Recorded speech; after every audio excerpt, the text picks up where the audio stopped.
You ready?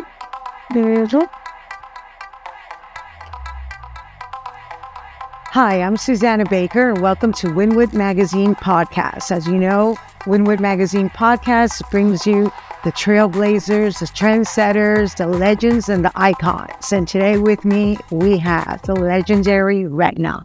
Hello. Good morning. How are you, Retna? Good, I'm good. Thank you for having me. Oh my God, I'm so excited. I mean, you have been so anticipated in the art arena for a while now.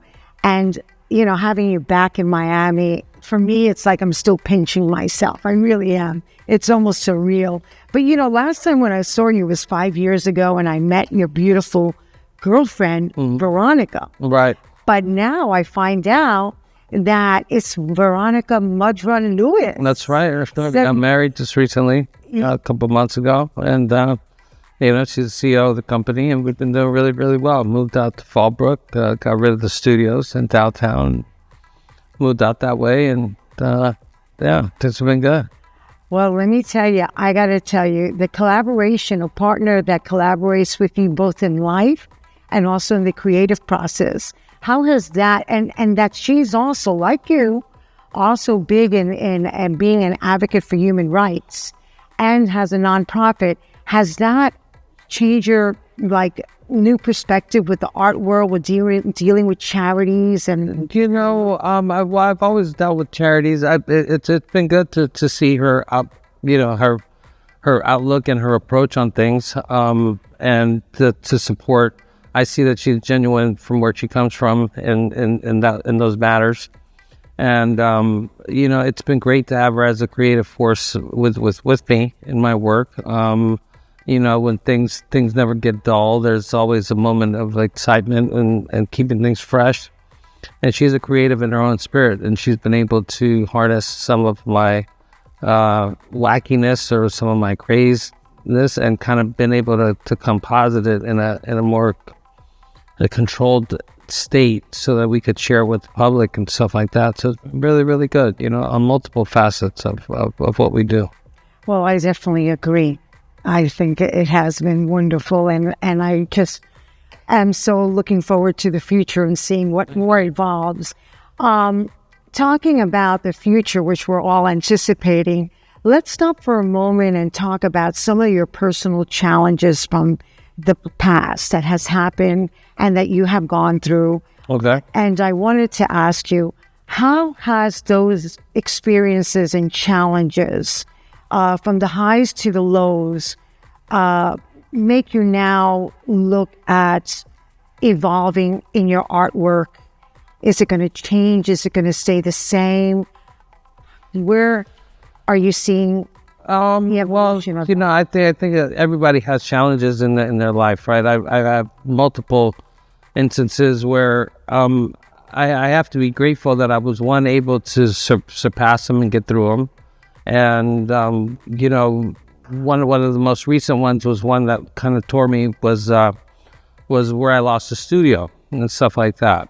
And, you know, that was to some, you know, shortcomings I had financially that year. And then it just led on to a much bigger thing that everything that I had acquired and stuff like that was lost and was sold in auction. There was moments of loss. There was moments of fear. There was moments of, I don't know what to do. Am I going to continue to do this? And how am I going to continue to do it when all my archives are gone? And I found it with a couple of good people by my side that I was able to circumvent at the last moment. Avery Avedon helped out with the finding a proper lawyer. Veronica helped out getting all the inventory and stuff like that together that was needed, and we were able to combat it last minute and filed an injunction on them, and the judge ruled in our favor and is returning some substantial amount of work back. Basically, I could never give up as much as I wanted to. I think it was the key thing was to keep going. And there was moments of loss, though, of not knowing where to go, where one was going to land. But when you have, you know, I came from having nothing. So, all the things that I acquired over time, I think the most the thing that was difficult was when you acquired things that you got from other people.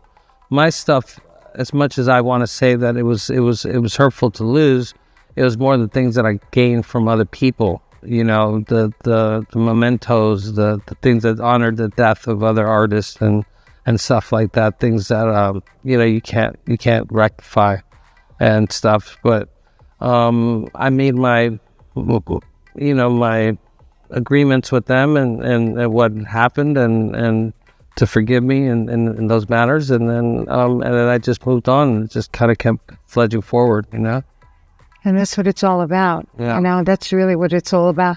I come from a very poor place. I grew up poor, and I've been very lucky.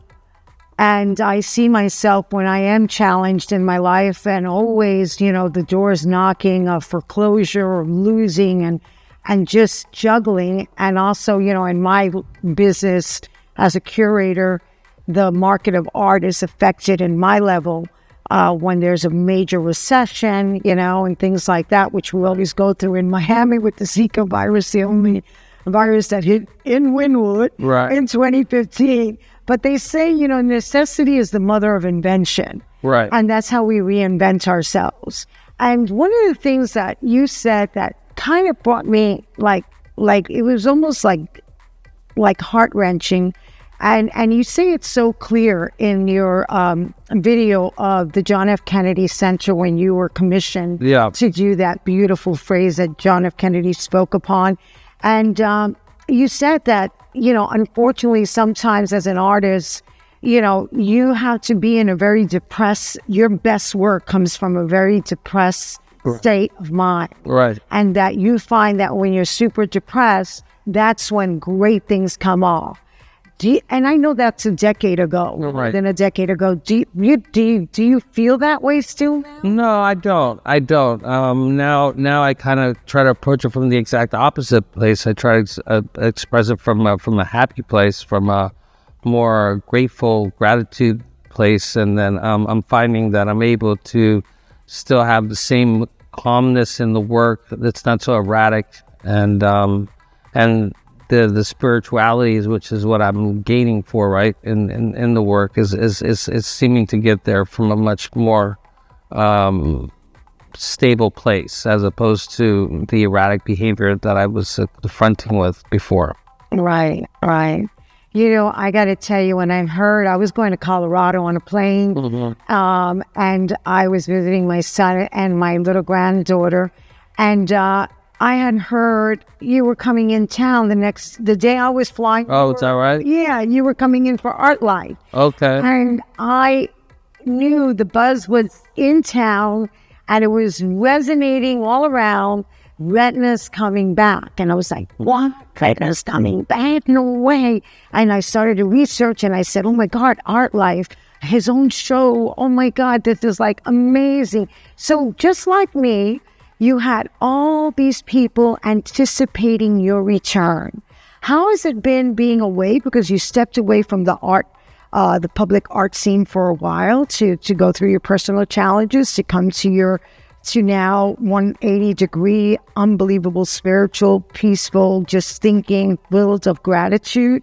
Retna, how was it to engage with the public again? It's been great to know that people have been by my side for quite some time. To hang out with the new collectors, some of the old collectors that are still there, to make do with all the great things that they had done for me, all the great support that people have been there for me, and that have been doing, right? Because you don't do this on your own. You do it with the community that's behind you, that's for you, that's praising you, and that's getting something in return for your achievements, And so if any gains that I made, it's been with the grace of God, and then all the other people that have been very, very supportive of my work, whether financially or just admirers of the work, It feels good to be able to come back and to see, how many people are invested into it, how many people praise the culture and support the culture, and then the various people that reside in the culture. that keep pushing it forward. And it takes a village, and it takes a lot of great people to make those things happen. Absolutely. Did you ever think that when you finally came back, was there that moment that you might feel you were cancel culture type of thing? Were you surprised to see how many people truly didn't care, that just wanted the best for you and welcome you right back? I think I was more surprised at how many people wanted the best, and how many people were very, very supportive of what I was going through, taking the time to go through it and getting through it, and being very, very supportive in my way out. And it's been good. It's been amazing. Yeah. Well, you're a kindred soul. Thank you. And you have, as long as you have these, this, and that, and Veronica, right, you're good to go, because you have people here that are standing. They're standing innovation for you. Right. And they pray, and they're together with you, because you touch, you resonate, you reach out through your works. They're so spiritual. They're so powerful. Your letters of love, carta de amor, carta a mí mismo, what you have here in Wynwood, that's so vintage. I mean, that will never be touched. Right. And that, I'm so happy that, in the works, there are some great rumors in the street of the return of Retna in big ways on facades of buildings. God bless, hope in the name of Jesus in other areas, and we can't wait. We can't wait. We want you. We want everything that comes with you, and everything you put out forth always comes so deep from here. Thank you. And that means a lot. That's the truth. That is the truth. That's the same truth I saw 5 years ago. It's the same truth I see today. Thank you. Same truth. Now, last question. What would you say to a young artist that looks up to you, that has really applauded what we just said, the highs and lows of your success, of your process, of your growth, and how would they harness their creative passions and balance that with wellness? What would you suggest to them in pursuit of their art? I would say to a young person, don't get caught up in the hype. There had been a lot of hype on my work. It's just to focus on the good deeds, and to focus on the actual work itself, and all the other stuff is just it's just part of the facade, But to focus on one's work, to find out their true style, and to really, really stand out from the crowd, to harness their health and their wellness, because that's one thing that goes with the creativity for as long as they could maintain it. There's a lot of artists that we lose along the way, and if you're young, starting off, it'd be great to kind of continue and see that process through all the way through.